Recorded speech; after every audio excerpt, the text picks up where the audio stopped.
കഴിഞ്ഞ 2 പതിറ്റാണ്ടിലധികമായി ജൈവ രീതിയിലുള്ള കാർഷിക പരീക്ഷണങ്ങൾ കൊണ്ട് ആവശ്യത്തിലധികം പച്ചക്കറികൾ ഉൽപ്പാദിപ്പിക്കുന്ന ഒരു മലയാളി വീട്ടമ്മയെ പരിചയപ്പെടാം. ദോഹയിൽ വീട്ടമ്മയായി കഴിയുന്ന പത്തനംതിട്ട ജില്ലക്കാരി മറിയാമ്മ തോമസ് ആണ് തൻ്റെ ആവശ്യം കഴിച്ചുള്ള പച്ചക്കറികൾ കൂട്ടുകാർക്ക് സൗജന്യമായി എത്തിച്ചു നൽകുന്നത്.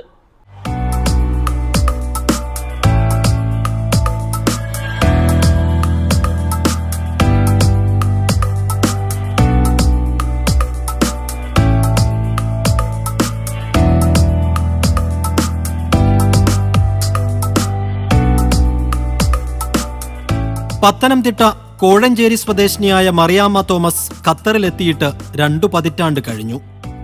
അന്നു മുതൽ തന്റെ താമസ സ്ഥലത്ത് ഏറെയും കുറഞ്ഞും പച്ചക്കറികളും പഴങ്ങളും കൃഷി ചെയ്തു വരുന്ന ഇവർ ഇന്ന് വിപുലമായ രീതിയിലുള്ള കൃഷിയിടമാണ് ദോഹയിലെ വില്ലയോട് ചേർന്ന് ഒരുക്കിയിരിക്കുന്നത്.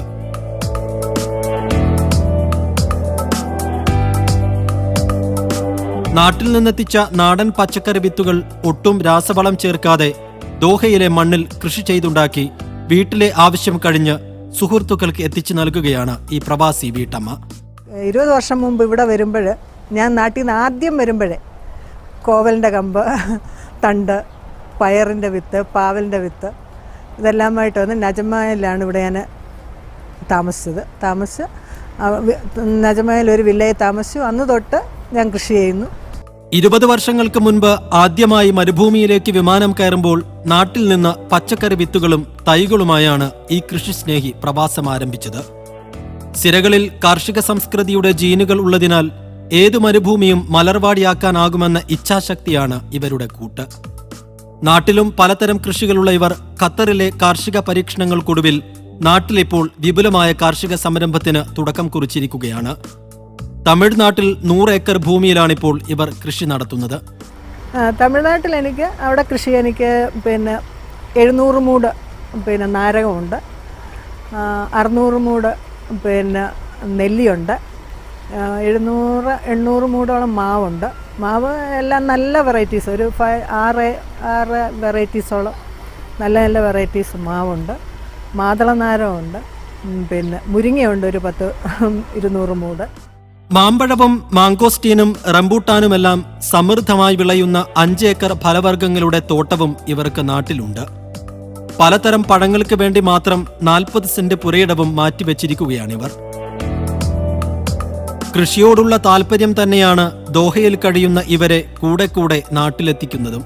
വീടും എൻ്റെ 40 സെന്റ് സ്ഥലം കൂടെ ഒരു സ്ഥലത്തിരിക്കുന്നു. അതിൻ്റെ അകത്തെല്ലാം ഫ്രൂട്ട്സ് വകം മാത്രം. ഞാനും മറ്റൊന്നും കൃഷി ചെയ്യുന്നില്ല. വാഴയും കൊലയുണ്ട്, പിന്നെ പൈനാപ്പിള്, റംബുത്താന്, മാങ്കുസ്തിന്, ചക്ക, ഇങ്ങനെയുള്ള ഐറ്റംസ് മാത്രം, മറ്റു കൃഷിയൊന്നുമില്ല. പിന്നെ അതിനോടടുത്ത് തന്നെ എനിക്കൊരു 5 ഏക്കർ സ്ഥലമുണ്ട്. അവിടെ ജാതി അവിടെയും ഫ്രൂട്ട്സ് ഐറ്റംസ് എല്ലാം ഉണ്ട്. പിന്നെ കപ്പ, ചേന, ചേമ്പ് സർവ്വതും കൃഷി ചെയ്യുന്നുണ്ട്. പിന്നെ അവിടെ തന്നെ വേറൊരു സ്ഥലത്ത് തന്നെ എനിക്കൊരു 2 ഏക്കർ സ്ഥലം കൂടെ അവിടെയുമുണ്ട്. ഇതുപോലെ തന്നെ കൃഷി എല്ലാ വക നമ്മുടെ പച്ചക്കറികളെല്ലാം ചെയ്യുന്നുണ്ട്. ദോഹയിലെ ഡിപ്ലോമാറ്റിക് ഏരിയയിലെ വിശാലമായ ഈ വില്ലയുടെ ചുറ്റും പച്ചപ്പ് പുനഃസൃഷ്ടിച്ചെടുക്കാൻ മറിയാമ്മ തോമസിന്റെ 8 വർഷത്തെ പ്രയത്നമുണ്ട്. സാധാരണ വില്ലകളുടെ കോമ്പൗണ്ട് പോലെ കോൺക്രീറ്റ് ടൈലുകൾ പതിച്ച മുറ്റമാണ് ഇന്ന് ഈ രീതിയിൽ കൃഷിയോഗ്യമാക്കിയത്. ടൈലുകൾ നീക്കം ചെയ്ത ശേഷം കമ്പോസ്റ്റ് കലർത്തി മണ്ണ് പാകപ്പെടുത്തിയെടുത്തപ്പോൾ മണ്ണിൽ മണ്ണിരകൾ തിരികെ എത്തി. പിന്നീട് അങ്ങോട്ട് പാവലും കുമ്പളവും പയറും ചുരങ്ങയും വെള്ളരിയും പീച്ചിങ്ങയും തുടങ്ങി ചേമ്പും ചേനയും വാഴയും കിഴങ്ങ് വർഗ്ഗങ്ങളുമെല്ലാം ഇതിൽ സമൃദ്ധമായി വളർന്നു. ശീതകാല പച്ചക്കറികളായ ക്യാരറ്റും കാബേജും ക്വാളിഫ്ലവറും ബ്രൊക്കോളിയുമെല്ലാം ഗ്രോ ബാഗുകളിലും വളരുന്നു.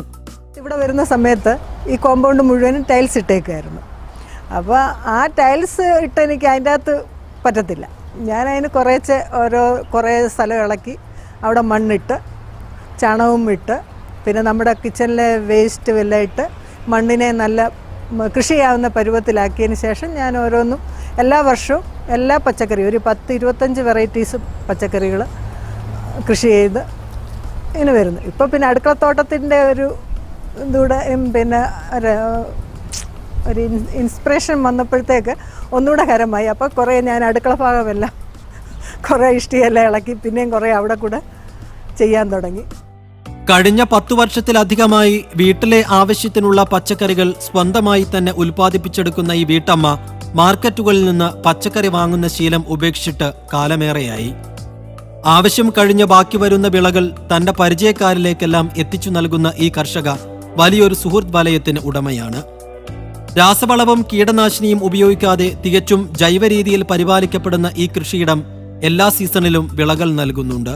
വിവിധ രാജ്യങ്ങളിൽ സഞ്ചരിച്ചിട്ടുള്ള മറിയാമ്മ ചേച്ചി അവിടങ്ങളിലെല്ലാം ഫാമുകളും കൃഷിയിടങ്ങളും കാണാനാണ് സമയം കണ്ടെത്താറുള്ളത്.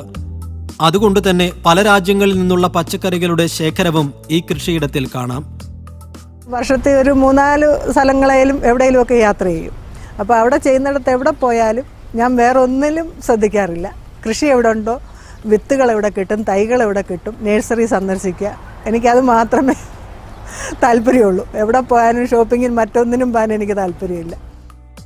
Philippines, Venice, Russia, Sri Lanka, Nepal തുടങ്ങിയവിടങ്ങളിൽ നിന്ന് ശേഖരിച്ച വിത്തുകളും തൈകളും ഇന്ന് ഈ തോട്ടത്തിൽ കൃഷി ചെയ്യുന്നുണ്ട്. പപ്പായയിലും തണ്ണിമത്തനിലും കോവലിലും ഇലവർഗ്ഗങ്ങളിലുമെല്ലാം ഈ വൈവിധ്യങ്ങൾ കാണാനാവും. നിത്യവഴുതന, കടുക്, പലതരം സാലഡ് ഇലകൾ എന്നിങ്ങനെ മറ്റു തോട്ടങ്ങളിൽ കൂടുതലായി കണ്ടുവരാത്ത ഇനങ്ങളും മറിയാമ്മയുടെ തൊടിയിൽ സമൃദ്ധമായുണ്ട്. എഞ്ചിനീയറായ ഭർത്താവ് തോമസും മക്കളും മരുമക്കളും പേരക്കുട്ടികളുമായി ദോഹയിൽ കഴിയുന്ന ഈ വീട്ടമ്മയ്ക്ക് കുടുംബത്തിന്റെ സഹകരണം കൂടിയായതോടെ സമഗ്ര കൃഷിരീതിയിലേക്ക് മാറുകയായിരുന്നു. ഇന്നിവിടെ കോഴിയും കാടയും താറാവുമടക്കം വളർത്തുപക്ഷികളും മൃഗങ്ങളും മത്സ്യവുമൊക്കെ വളർത്തുന്നുണ്ട്. റഷ്യക്കാരിയായ മരുമകൾക്ക് വരെ ഇന്ന് മലയാളത്തിന്റെ പച്ചപ്പിനോട് വലിയ മതിപ്പാണ്. സ്വയം പര്യാപ്തതയുടെ നല്ല മാതൃക തീർത്ത ഈ മലയാളി വീട്ടമ്മ ഖത്തറിലെ അടുക്കളത്തോട്ടം ദോഹ എന്ന ഫേസ്ബുക്ക് കൂട്ടായ്മയിലും സജീവമാണ്. എല്ലാം എനിക്ക് മുട്ട തൊട്ട് സർവ്വ സാധനങ്ങളും എനിക്ക് ഇവിടെ തന്നെ കൃഷി ചെയ്ത് അധികമാണ്. ഞങ്ങളുടെ യൂസ് കഴിഞ്ഞിട്ട് അധികമായിട്ട് എനിക്കുണ്ട്. അതേതിട്ടാലും പാവലാന്നേലും പടവലാന്നേലും കോവയ്ക്ക എല്ലാ സാധനവും എനിക്ക് ഞങ്ങളുടെ യൂസ് കഴിഞ്ഞിട്ട് ഞങ്ങൾ ഫ്രണ്ട്സിന് കൊടുക്കുകയാണ് ചെയ്യുന്നത്. അത് ഞാൻ ഓരോരുത്തർക്കും പാക്ക് ചെയ്ത് അവരവരുടെ വീടുകളിൽ സമയം കിട്ടിയാൽ കൊണ്ടു കൊടുക്കും. ഇവിടെ വരുന്നവർക്കും കൊടുത്തുവിടും. പൂച്ചെടികളും പച്ചക്കറികളും നട്ടുവളർത്തി ചുറ്റുപാടിനെ പച്ചപ്പിടിപ്പിക്കുന്നതിനോടൊപ്പം ജൈവ ജീവിത രീതിയുടെ പ്രയോഗവൽക്കരണം സാധ്യമാക്കാനും ഈ കാർഷിക സംരംഭയ്ക്കാവുന്നുണ്ട്. ജീവിതശൈലീ രോഗങ്ങളെ അകറ്റി നിർത്തുന്നതോടൊപ്പം മരുന്നുകളില്ലാത്ത ജീവിതം നയിക്കാനും കൃഷിയോടൊപ്പമുള്ള ജീവിതം തുണയാവുന്നുണ്ടെന്നാണ് ഇവരുടെ പക്ഷം.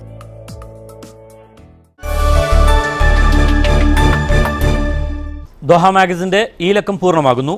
വരും ലക്കങ്ങളിൽ പുതിയ കാഴ്ചകളുമായി വീണ്ടും കാണാം. നിങ്ങളുടെ അഭിപ്രായങ്ങളും നിർദ്ദേശങ്ങളും ഞങ്ങളെ അറിയിക്കുക.